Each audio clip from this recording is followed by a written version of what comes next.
Bocchi Season 2? Where are you? It's been a year. I'm still Bocchi for real. I still see Nijika at night on streets. I still don't know why this random base exists at home. I still haven't found my Kita. I wonder if there's anyone who understands how I feel. 誰とも話せず、友達も作れずに、私は人仲良くなりたい。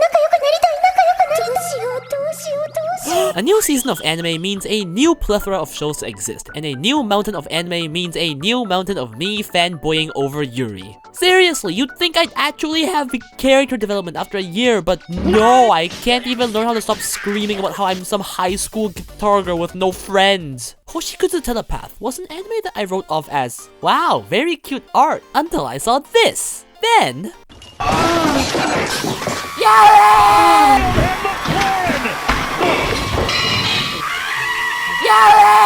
But surprisingly, what I enjoyed about the show isn't actually what I came here for. I was very delighted to find that there's more than meets the eye and to have my poor heartstrings pulled. To give you a quick rundown about the anime, Hoshiku's the Telepath is a yonkoma about a girl with social anxiety, Umika. Umika has always felt unable to connect to people, which is why she wants to go to space and connect with aliens instead. According to NASA, aliens exist, so naturally, when a cute anime girl wishes for aliens, her wish is granted, dinosaur genocide style. You, the alien, are you sure the gradient-haired girl isn't the alien? No. With both her natural extroverted Kitan energy, but also a telepathic power called decopathy, is able to connect with Umika and make her dream of befriending an alien come true. Now they look towards the same dream, to build a rocket and go to outer space and meet more aliens. I too love cute girls doing aerodynamics mechanics. CG damn! Damn, Daniel! So I know the premise sounds a bit batshit crazy, but at its core, the show really is just a cute girls doing cute things anime. Well, at least so far. My first impression of this anime after the first episode aired was, wow, this is just moe bocchi with rockets instead of music. I mean, it's a group of 4 girls passionately doing something together, with the social anxiety MC, the lone wolf, and 2 extroverts. The MC even has a little sister. You really don't get any closer than that. Actually, wait, you do. Have you ever wanted to talk to a certain extrovert friend/acquaintance, but they're too popular and always have someone talking to them, and after multiple attempts of trying to raise your soft voice, you start giving up and procrastinating and plunge yourself into a cycle of self-hatred, telling yourself how you can't even do something so trivial? Yeah, I get you, bro. Forget Bocchi. Umika like me, for real. What I particularly like about both this and Bocchi is the use of a hyperfixation to go through the many experiences of social anxiety.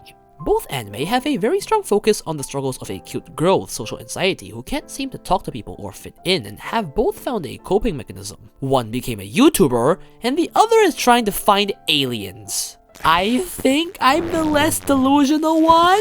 I like this usage of a hyperfixation, not only because it gives both anime somewhat of a progression bar, but also because, well, most people in life do have a passion. Just the ones with social anxiety don't have anyone to talk about it to. Kind of like Bocchi with music at first. It's heartwarming not just to see these girls finally have people join and understand their hobby after their multi-year long solitude, but it's also a great way for the social anxiety girls to have a motivation, something to aim for, something to push them out of their comfort zones to improve themselves. I don't know. Obviously, I'm not as comedically bad as Bocchi at talking, nor does my face constantly look like I'm on orgasm watch like Umika, but I can understand the sentiment to a certain extent. Using something you love to push yourself out there more and improve your social skills. It's inspiring to watch and makes up the core of both anime, which is why I think I felt such a similarity between the two at first. Though about completely different hobbies, the core idea is a girl with no friends overcoming their social anxiety and plunging themselves into a new world with their passion, and I've really come to enjoy this niche. That being said,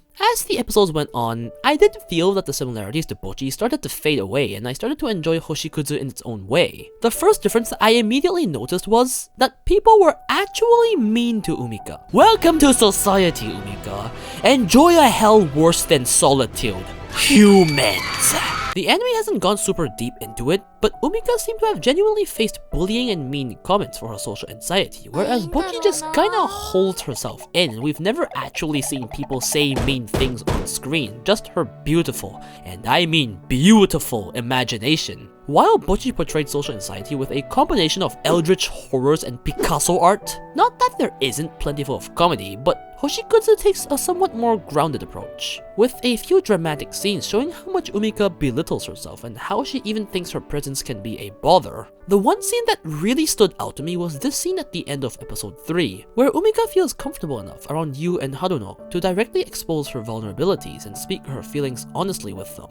It might be a very common thing to see in anime, talk no jutsu solves everything, and some might not even see it as anything more than another anime moment. But I understand on a personal level how difficult it is for someone with social anxiety to actually open up and talk about, well, themselves. We're already bad enough at talking to people as it is. When you're in a state of no self-esteem, it just comes naturally to think yourself as worthless and bottle everything up. Finding the courage to actually share and acknowledge your weaknesses to other people, yet still be able to stand on your own 2 feet and say you will keep going on and do your best from the heart is extraordinary. It's astounding for someone who can barely communicate in daily conversations. It's especially incredible because if you're someone with negative self-esteem, you know that being yelled at like this when asking someone for help is not the best for your mental health, to say the least. To think that all it took was the support of 2 genuine friends for Mika to face her social anxiety and trauma head-on is simply heartwarming to watch. And the beautiful, calm, yet awe-inspiring atmosphere created by a combination of a gorgeous starry sky and gentle piano makes for a tear-jerking scene I never would have ever imagined to come from a cute girls doing cute things anime.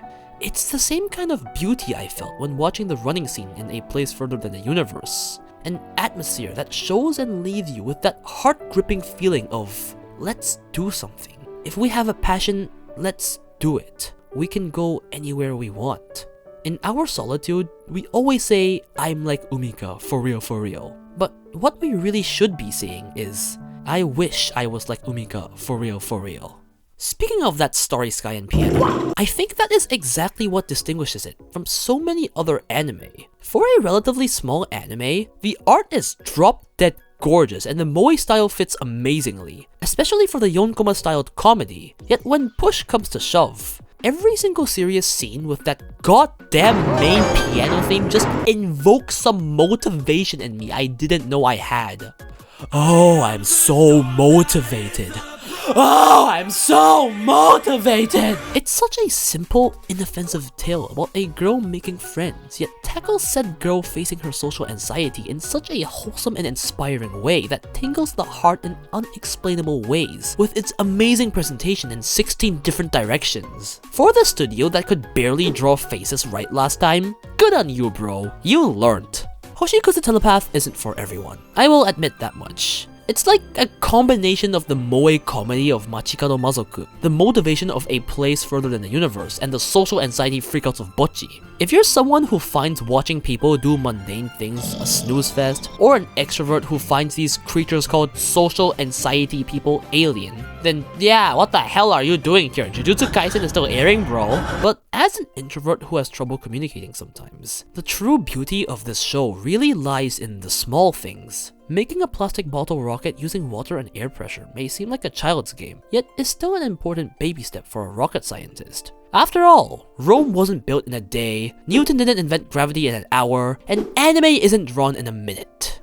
Unless you're Mappa. An everyday sight, an everyday activity like playing with plastic rockets may look like a simple primary level task, yet the task may prove to have more depth than you originally thought when trying to fly it as far as you can. What size should the rocket be? At what angle do we launch it at? An elementary scientific experiment, optimized to an unnecessary level, yet it is this willingness that pulls my heart with an unexplainable feeling, telling me to go do, to go try something, to see something beyond the view of what your social anxiety has been binding you from for so long.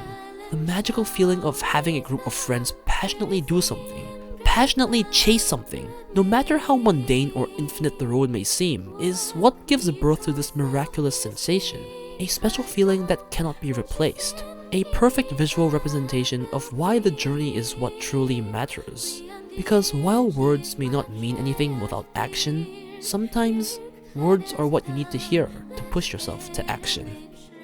私頑張るからお願い